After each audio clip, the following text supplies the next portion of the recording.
اعوذ باللہ من الشیطان الرجیم، بسم اللہ الرحمن الرحیم۔ برادران اسلام، دنیا میں اس وقت مسلمان ہی وہ خوش قسمت لوگ ہیں جن کے پاس اللہ کا کلام بالکل محفوظ،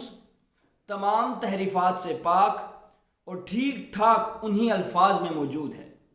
جن الفاظ میں وہ کلام اللہ سبحانہ و تعالی نے اپنے پیارے محبوب حضرت محمد صلی اللہ علیہ وآلہ وسلم پر اتارا تھا۔ میرے بھائیوں، اس دنیا میں مسلمان ہی وہ بدقسمت لوگ ہیں جو اپنے پاس اللہ کا محفوظ ترین کلام پاتے ہیں، رکھتے ہیں، پھر بھی اس کی برکتوں اور اس کی نعمتوں اور اس کی رحمتوں سے محروم ہیں۔ قرآن ان کے پاس اس لیے بھیجا گیا تاکہ اس کو پڑھیں، سمجھیں، اس پر عمل کریں، اس کو لے کر خدا کی زمین پر خدا کے قانون کو قائم کریں۔ وہ انہیں زمین پر خدا کا اصلی خلیفہ بنانے آیا تھا۔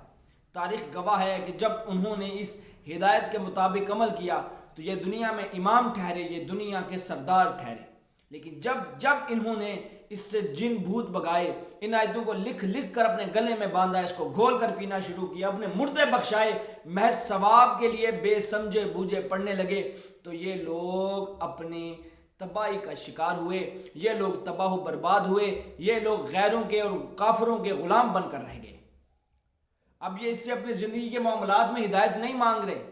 اس سے یہ نہیں پوچھتے کہ بتاؤ ہمارے عقائد کیا ہونے چاہیے، یا اس سے یہ نہیں پوچھتے کہ ہمارے اخلاق کیسے ہونے چاہیے، ہمارے اعمال کیسے ہونے چاہیے، ہمارے لین دین میں کیا معاملہ ہونا چاہیے، دوستی کیسے کریں، دشمنی کیسے کریں، خدا کے بندوں کے ساتھ کیسا برتاؤ کریں، اپنے نفس کے ہمارے اوپر کیا حقوق ہیں، ہمارے والدین کے ہمارے اوپر کیا حقوق ہیں، ہماری اولاد کے ہمارے اوپر کیا حقوق ہیں، ہمارے بہن بھائیوں کے ہمارے اوپر کیا حقوق ہیں، حق کیا ہے، باطل کیا ہے، کس کی اطاعت کرنی ہے، کس کی اطاعت نہیں کرنی، کس کو لے کر چلنا ہے، کس کو چھوڑ کر چلنا ہے، کون ہمارا دوست ہے، کون ہمارا دشمن ہے، عزت اور فلاح، نفع، ذلت، نامرادی، نقصان، اس سب سے بے بہرا ہو چکے ہیں۔ کیونکہ ہم نے یہ تمام باتیں قرآن سے پوچھنی چھوڑ دی ہیں۔ اب یہ کافروں، مشرکوں، گمراہ اور خود غرض لوگوں سے، خود اپنے نفس کے شیطان سے ان باتوں کو پوچھتے ہیں اور انہی کے کہے پر چلتے ہیں۔ اسی لیے خدا کو چھوڑ کے دوسرے کے حکم پر چلنے کا جو انجام ہونا چاہیے وہی ان کا ہوا، اور اسی کو یہ آج ہندوستان میں، چین میں، جاوا میں، فلسطین میں، پاکستان میں، شام میں، جزائر میں، مراکش میں، ہر ملک میں دیکھتے نظر آ رہے ہیں۔ ہر جگہ بری طرح شکست ہو رہی ہے، ہر طرح بری طرح بھگت رہے ہیں۔ کیونکہ قرآن کو پس پشت ڈال دیا گیا، قرآن کی تعلیمات کو نظر انداز کر دیا گیا۔ میرے بھائیوں، قرآن تو خیر سرچشمہ ہدایت تھا، لیکن ہم نے اس سے جن بھگائے، بھوت بنگائے، کھانسی اور بخار کا علاج کیا، مردوں کو بخشوایا، مقدمے کی کامیابی حاصل کی، نوکری کا حصول کیا، اور ایسے ہی چھوٹی چھوٹی ذلیل اور بے حقیقت چیزیں مانگتے رہے۔ لیکن ہم نے اس سے ہدایت چونکہ نہیں مانگی، اس لیے ہمیں ہدایت بھی نہیں ملی۔ قرآن مجید فرقان حمید ایک ایسی کتاب ہے جو ہدایت کا سرچشمہ تھا، لیکن ہم نے اس کو محض اپنی نفسانی خواہشات کا پیرو بنا کے رکھ دیا۔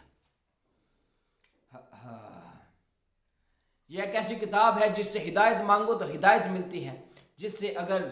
بھوت بگانے کا طریقہ مانگو تو بھوت بگانے کا طریقہ ملے گا، کھانسی کا علاج ملے گا، بخار کا علاج ملے گا، دنیا کی بادشاہی مانگو گے تو دنیا کی بادشاہی ملے گی، عرش الہی کے قریب جانا چاہو گے تو عرش الہی کے قریب جا پہنچو گے۔ یہ تمہارے اپنے ظرف کی بات ہے کہ سمندر سے پانی کی 2 بوندیں مانگتے ہو، ورنہ سمندر تو دریا بخشنے کو تیار تھا۔ میرے بھائیوں، یہ وہ ستم ظریفیاں ہیں جو ہمارے بھائی مسلمان اللہ کی کتاب کے ساتھ کرتے آئے ہیں۔ اس قدر مضحکہ انگیز ہیں کہ اگر یہ خود کسی دوسرے معاملے میں کسی شخص کو ایسی حرکتیں کرتے دیکھتے ہیں تو اس پہ ہنستے ہیں، اس کو پاگل کہتے ہیں۔ بتائیے، اگر کوئی شخص کسی حکیم کے پاس جائے، اس سے نسخہ لکھوا کر لائے اور اسے گلے میں پہن لے، لٹکا لے اور اس پر عمل نہ کرے بلکہ اس کو گھول کر پی جائے، تو آپ کیا کہیں گے؟ آپ اس پر ہنسیں گے، آپ کو ہنسی آئے گی، آپ اسے بیوقوف جانیں گے۔ مگر سب سے بڑے حکیم نے آپ کے امراض کے لیے شفا اور رحمت کا جو بے نظیر نسخہ رکھا ہے، اس کے ساتھ آپ کی آنکھوں کے سامنے دن رات یہی سلوک ہوتا ہے۔ کسی کو اس پر ہنسی نہیں آتی، بلکہ اس کو بڑے فخر سے بتایا جاتا ہے، اور کوئی نہیں سوچتا کہ نسخہ گلے میں لٹکانے اور گھول کے پینے کی چیز تو نہ تھی، بلکہ اس لیے ہوتا ہے کہ اس کی ہدایت کے مطابق دوا کو استعمال کیا جائے۔